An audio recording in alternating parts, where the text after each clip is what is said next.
2020년 9월 8일 화요일 새벽 예배 시작하겠습니다. 계신 곳에서 경건한 마음으로 함께 동참해 주시기를 바랍니다. 다 함께 주님이 가르쳐 주신 기도를 드리겠습니다. 하늘에 계신 우리 아버지, 아버지의 이름을 거룩하게 하시며 아버지의 나라가 오게 하시며 아버지의 뜻이 하늘에서와 같이 땅에서도 이루어지게 하소서. 오늘 우리에게 일용할 양식을 주시고 우리가 우리에게 잘못한 사람을 용서하여 준 것 같이 우리 죄를 용서하여 주시고 우리를 시험에 빠지지 않게 하시고 악에서 구하소서. 나라와 권능과 영광이 영원히 아버지의 것입니다. 아멘. 찬송가 393장을 함께 부르시겠습니다.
성경 말씀은 예레미야 29장 24절에서 32절까지의 말씀입니다.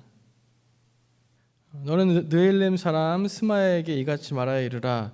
만군의 여호와 이스라엘 하나님께서 이와 같이 말씀하여 이르시되 내가 내 이름으로 예루살렘에 있는 모든 백성과 제사장 마아세의 아들 스바냐와 모든 제사장에게 글을 보내 이르기를 여호와께서 너를 제사장 여호야다를 대신하여 제사장을 삼아 여호와의 성전 감독자로 세우심은 모든 미친 자와 선지자 노릇을 하는 자들을 목에 씌우는 나무 고랑과 목에 씌우는 쇠고랑을 채우게 하심이거늘 이제 내가 어찌하여 너희 중에 선지자 노릇을 하는 아나돗 사람 예레미야를 책망하지 아니하느냐. 그가 바벨론에 있는 우리에게 편지하기를 오래 지내야 하리니 너희는 집을 짓고 살며 밭을 일구고 그 열매를 먹으라 하셨다 하니라. 제사장 스바냐가 스마야의 글을 선지자 예레미야에게 읽어서 들려줄 때에 여호와의 말씀이 예레미야에게 임하여 이르시되 너는 모든 포로에게 전언하여 이르기를 여호와께서 느헬렘 사람 스마야를 두고 이같이 말씀하셨느니라. 내가 그를 보내지 아니하였거늘 스마야가 너희에게 예언하고 너희에게 거짓을 믿게 하였도다. 그러므로 여호와께서 이와 같이 말씀하시니라. 보라, 내가 느헬렘 사람 스마야와 그의 자손을 벌하리니 그가 나 여호와께 패역한 말을 하였기 때문에 이 백성 중에 살아남을 그의 자손이 하나도 없을 것이라. 내가 내 백성에게 행하려 하는 복된 일을 그가 보지 못하리라 하셨느니라. 이것은 여호와의 말씀이니라. 아멘. 오늘 본문인 예레미야 29장 초반부 내용을 보면 바벨론으로 끌려간 포로들에게 보낸 예레미야의 편지가 기록이 되어 있습니다. 그 편지의 내용을 간단히 요약을 하면 하나님이 말씀하셨던 70년이 차기까지 바벨론으로 끌려간 포로들은 유다로 돌아오지 못할 것이다 라는 겁니다. 단기간 내에 유다로 돌아오는 것은 물 건너갔으니 이제 바벨론에서 터를 잡고 그곳에 정착하여 살라고 말합니다. 거기서 결혼도 하고 가족도 이루라고 말합니다. 그리고 무엇보다 그곳에서 오래 살아야 하니까 그곳이 비록 적국의 땅이긴 하지만 그 성읍에 평안을 빌라고도 말씀했습니다. 거기에 더해서 유다의 포로들에게 금방 돌아갈 것이라고 헛소문을 퍼뜨리고 있는 거짓 선지자들의 이야기에 현혹되지 말라라고 그렇게 편지를 보냈던 겁니다. 그리고 무엇보다 지금의 상황, 즉 예루살렘이 멸망당하고 수많은 사람이 포로로 끌려가게 된 이유가 뭐냐면 그건 다름 아니라 그동안 계속해서 하나님이 보냈던 선지자들을 무시하고 선지자들의 경고를 듣지 않았던 그런 백성들의 모습 때문이다라고 말합니다. 이런 맥락을 이해하시고 오늘 본문 말씀을 함께 살펴보도록 하겠습니다. 오늘 말씀이 시작하는 24절에는 너는 느헬렘 사람 스마야에게 이같이 말하여 이르라 라고 시작합니다. 그러니까 하나님께서는 지금 유다 땅에 있는 예레미야 선지자로 하여금 바벨론 포로로 끌려가 있는 이 느헬렘 사람 스마야라고 하는 선지자에게 하나님의 말씀을 전하라고 하신 겁니다. 그런데 25절 말씀에 보면 내용상으로 이제는 예레미야 선지자가 스마야에게 전하는 메시지가 나와야 하는데 오늘 말씀을 보면 그렇지 않습니다. 오히려 스마야가 유다 땅에 있는 제사장 스바냐를 비롯한 여러 제사장들에게 보낸 편지의 내용이 나온 것을 볼 수 있습니다. 25절부터 28절까지가 이제 스마야가 스바냐에게 보낸 편지의 내용입니다. 이 내용을 보면 뭐라고 말하냐면 스바냐를 향해서 이렇게 얘기합니다. 너희가 제사장으로 있는 이유, 너희가 성전의 제사장으로 세워진 이유는 모든 미친 자와 거짓 선지자들을 잡는 거라고 말합니다. 그런데 지금 이상한 소리를 하고 다니는 저 예레미야는 왜 안 잡고 가만히 놔두냐라고 이렇게 이야기합니다.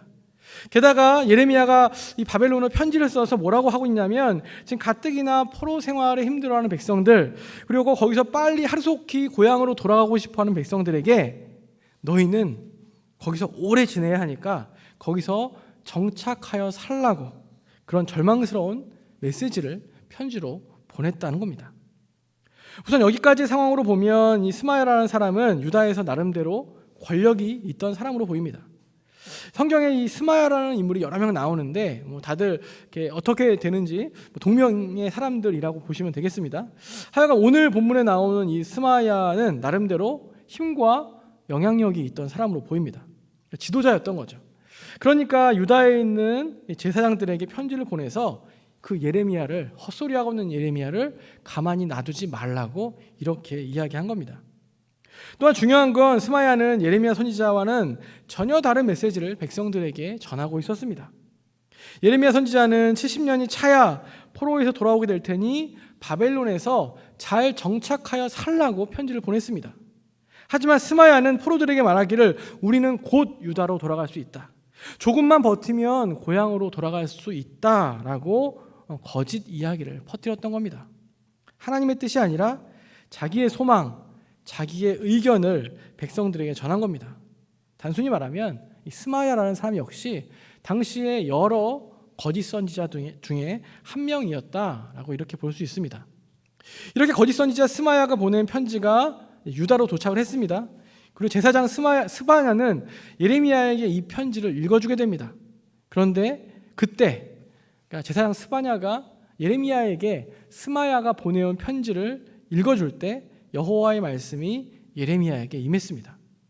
하나님께서는 예레미야 선지자에게 주신 말씀은 뭐냐면 또 바벨론의 포로로 잡혀간 백성들에게 주시는 말씀이기도 했습니다. 그 중에 31절 중간에 보시면 그 말씀 중에 스마야에 대해서 전해주시는 말씀이 있습니다. 한번 제가 읽어보겠습니다. 내가 그를 보내지 아니하였거늘 스마야가 너희에게 예언하고 너희에게 거짓을 믿게 하였도다. 다시 한번 읽으면요. 내가 그를 보내지 아니하였거늘 스마야가 너희에게 예언하고 너희에게 거짓을 믿게 하였도다. 아멘. 이게 바로 하나님이 말씀하신 스마야에 대한 내용이었습니다. 하나님이 말씀하시는 스마야에 대해서 조금 더 자세히 나누면 세 가지 정도로 좀 나눠볼 수 있는데요. 첫 번째는 내가 그를 보내지 아니하였다는 겁니다. 이게 어쩌면 가장 중요하죠. 두 번째는 스마야가 예언을 했다는 것이고요. 세 번째는 스마야가 한 예언은 거짓이었다는 겁니다. 문제는 그 스마야의 거짓 예언을 바벨론에 있는 유다 포로들이 믿었다라고 말씀하고 있습니다. 저는 말씀을 묵상하면서 오늘 말씀에 나오는 이 스마야에 대해서 조금 더 생각을 해보게 되었습니다. 사실 당시에 거짓 선지자는 이 스마야 말고도 많이 있었습니다. 스마야도 그런 거짓 선지자 중에 하나라고 생각하면 크게 중요할 것 없어 보입니다. 그러나 방금 살펴봤던 하나님이 말씀하시는 이 스마야에 대한 내용을 보고 있는데 순간 두려운 마음이 들었습니다. 그 이유가 뭐냐면 하나님께서 스마야를 보내지 않았다라는 말씀 때문이었습니다. 다시 말하면 하나님은 스마야를 선지자로 세우신 일이 없었습니다. 스마야에게 유다 백성들이 앞으로 어떻게 될지, 바벨론에서 얼마나 더 있어야 할지 그런 내용을 말씀해 주신 적도 없었습니다. 무엇보다 그를 하나님의 말씀을 대언하는 선지자로 보낸 적이, 세우신 적이 없었다는 겁니다. 그런데 스마야는 어땠습니까? 자신이 가지고 있는 힘과 영향력을 발휘해서 거짓을 예언했습니다. 거짓 정보를 흘렸습니다. 문제는 자신이 이야기하는 이 거짓 예언이 하나님의 말씀인 것처럼 그렇게 전했다는 겁니다. 하나님이 우리를 이렇게 하실 거야 라고 전한 겁니다. 백성들은 어떻겠습니까? 특히나 포로로 잡혀가서 고통 가운데 있는 백성들은 자신들 바로 옆에 있는 스마야의 소리에 귀를 기울였겠습니까? 아니면 저 고국 땅에서 예레미야가 전해준 소리를 들었겠습니까? 당연히 이 스마야의 소리에 더 귀를 기울이지 않았겠습니까? 700년이나 포로로 있어야 하니 거기서 정착하며 살라는 소리보다는 70년이나 포로로 있어야 하니 거기서 정착하며 살라는 소리보다는 곧 돌아갈 수 있을 거라는 그 소리가 더 반가운 소리였다는 겁니다. 문제는 스마야가 전하는 그 소리는 하나님의 말씀이 아니었다는 데 있었습니다. 조금 전에 말씀드린 것처럼 제가 스마야를 묵상하면서 순간 두려운 생각이 들었던 이유는 제 개인적으로 혹시나 나는 스마야와 같으면서 예레미야와 같은 줄 착각하면서 말씀을 전하고 있지 않은가라는 생각 때문이었습니다. 하나님이 주시는 말씀을 전한다고 하면서 실제로는 혹시 내 생각을 전하고 있는 것은 아닌가라는 두려운 마음이 들었던 겁니다. 설교를 준비하면서 조금만 방심하면, 조금만 제 스스로가 바로 서지 못하면 예레미야는커녕 스마야의 길을 갈 수도 있다라는 두려운 마음이 들었고요. 그런 가운데 하나님 앞에 더 정직하게 서야겠다라는 결심을 하게 되었습니다. 그런데 혹시 지금 제가 드리는 이 이야기를 들으시면서 이 이야기가 저를 비롯한 이 목회자들에게만 해당된다라고 생각하는 분들이 계실지 모르겠습니다. 물론 우리 시대에는 하나님이 세우신 선지자는 없습니다. 이제 선지자의 시대는 아닙니다. 목회자 역시 구약 성경 당시의 선지자하고는 엄연히 다릅니다. 하지만 하나님의 말씀을 전한다는 면에서는 기능상으로 또 어느 정도는 비슷한 면이 또 있는 것도 맞는 말입니다. 그래서 특별히 이 설교를 하는 목회자들은 조금 전에 말씀드린 것처럼 혹시나 자신이 예레미야가 아니라 스마야 역할을 하고 있는 건 아닌지 늘 두려운 마음으로 돌아봐야 합니다. 그래서 목회자들은 내가 전하는 설교, 내가 전하는 메시지가 정말 기도하면서 하나님께서 주신 메시지인지 내 생각과 아니면 내 욕심에서부터 나온 것인지 늘 끊임없이 점검해야 합니다. 그러나 또한 오늘 말씀은 목회자뿐 아니라 일반 성도님들에게도 주시는 하나님의 말씀으로 들으시기를 소원합니다. 말씀드린 대로 이 시대는 정확히 선지자라고 부를 수 있는 사람은 없습니다. 그렇기 때문에 반대로 생각하면 목회자뿐 아니라 모든 그리스도인들이 세상을 향해서 또한 공동체를 향해서 선지자의 삶을 또한 살아야 하기도 합니다. 이런 생각을 해보면 그리스도인이라면, 특별히 교회를 섬기는 자들이라면 늘 자신을 돌아봐야 합니다. 내가 가진 영향력, 내가 가진 힘으로 사람들에게 하나님의 소리가 아니라 혹시나 내 생각이나 내 욕심이나 무엇보다 세상의 소리들로 현혹하고 있진 않은지 돌아봐야 한다는 겁니다. 그래서 늘 우리는 호람되어, 즉 하나님 앞에 서야 하고요, 우리의 입술에 파수꾼을 세워달라고 기도해야 합니다. 무엇보다 내가 전하는 말 한마디 한마디가 누구에게는, 어떤 사람에게는 하나님의 메시지로 받아들이게 된다는 것을 늘 기억해야 합니다. 결국 32절 말씀에 보면 하나님께서는 스마야를 벌하셨습니다. 백성 중에 스마야의 자손이 하나도 없을 것이라고 말씀하셨습니다. 얼마나 안타까운 일입니까? 이 스마야의 잘못으로 인해서 하나님의 백성 중에 스마야의 자손이 하나도 없게 된다는 겁니다. 말씀하시기를 또한 내가 내 백성에게 행하려 하는 복된 일을 그가 보지 못하리라고 말씀하셨습니다. 스마야는 하나님이 일하시는, 하나님이 역사하시는 이 복된 자리에 동참하지 못하게 되었고 하나님의 영광이 임하는 자리에 함께하지 못하게 되었습니다. 참 안타까운 모습입니다. 예레미야서를 보고 있으면 나라의 멸망 앞에서 사람들이 좋아하는 소리가 아니라 하나님의 메시지를 전하는 예레미야 선지자가 있는 것을 볼 수 있고, 또한 반면에 여전히 자신들이 갖고 있는 기득권을 누리며 자기의 머릿속에서 나오는 생각들을 하나님의 메시지라고 말하는 거짓 선지자들의 이야기를 볼 수 있습니다. 우리들도 때로는 수많은 이야기, 수많은 정보 중에 어떤 것이 더 옳은지, 그것이 정말 하나님의 뜻인지 합당하기, 분별하기 어려울 때도 있습니다. 그러나 감사한 것은 예레미야 당시의 이스라엘 백성들에게는 없는 것이 우리들에게는 있다는 겁니다. 예레미야 당시 이스라엘 백성들은 하나님의 소리를 분별하기가 어려웠습니다. 그러나 우리는 그때만큼 어렵지 않습니다. 왜냐하면 우리들에게는 중요한 분별할 수 있는 힘이 있기 때문입니다. 두 가지 힘인데요. 첫 번째는 뭐냐면 바로 우리가 가진 성경 때문입니다. 예레미야 당시에는 선지자라고 하는 사람들의 입만 바라볼 수밖에 없었습니다. 그들이 무슨 말을 하는지 그 말에만 기울여야 했습니다. 하나님의 말씀을 분별하기 쉽지 않았을 수 있습니다. 그러나 우리들에게는 성경이 있습니다. 성경을 통해서 우리는 시대를 분별할 수 있고 성경을 통해서 우리는 하나님의 말씀을 들을 수 있습니다. 또 하나는 뭐냐면 우리들에게는 역사가 있다는 겁니다. 무슨 말이냐면 기독교 역사를 통해서, 다시 말하면 우리가 가진 이 신앙의 전통을 통해서 우리는 우리가 닥치는 상황 가운데 우리들에게 들려오는 여러 가지 소리들 가운데 어떤 것이 옳고 어떤 것이 하나님의 소리인지를 참고하며 도움받으며 분별할 수 있다는 겁니다. 이것이 바로 역사와 전통의 유익입니다. 말씀 마치겠는데요. 사랑하는 성도 여러분, 우리 자신이 스마야가 아니라 예레미야의 길을 걷기를 간절히 소망합니다. 그렇게 되기 위해서 늘 하나님의 뜻에 민감할 수 있기를 바라고요. 또 늘 하나님 앞에 코람되어 지금 말씀 앞에 서는 우리의 매일매일 삶이 되시기를 간절히 축복합니다. 수많은 세상에서 들려오는 소리 가운데 혼란스러워하는 것이 아니라 늘 잠잠히 또 하나님의 소리를 들을 수 있고 하나님의 말씀을 들을 수 있는 또 이 새벽 시간이 되시기를 간절히 소망합니다. 함께 기도하겠습니다. 하나님 아버지 감사합니다. 오늘도 또 주님께서 우리를 또 이 자리 가운데 앉게 하시고 또 말씀 앞에 서게 하심을 감사합니다. 무엇보다 늘 우리 모두가 하나님 앞에 코람데오 하며 살아갈 수 있는 우리 모두 될 수 있도록 인도하여 주시고 세상의 여러 가지 소리들 가운데 또 여러 가지 말씀들 가운데 하나님의 말씀을 분별하며 하나님께서 우리 각자에게 주시는, 우리 가정에게 주시는 말씀을 또 듣고 그 말씀대로 살아갈 수 있는 우리 모두 될 수 있도록 인도하여 주시옵소서. 코로나로 인하여서 계속되는 어려움 가운데 있습니다. 주님께서 함께 하셔서 고통 가운데 있는 우리 성도님들 또 이웃들을 주님께서 돌봐주시고 또 하루속히 어려움들을 극복하고 다시 또 마음껏 주님을 예배하며 찬양하는 그날을 우리 허락하여 주시옵소서. 무엇보다 그때까지 우리가 끝까지 믿음 잘 붙잡고 또 기도하며 주님 바라보며 살아가는 우리 모두 될 수 있도록 인도하여 주시옵소서. 예수 그리스도의 이름으로 간절히 기도하옵나이다. 아멘. 우리 주여 세 번을 주여 함께 기도하겠습니다.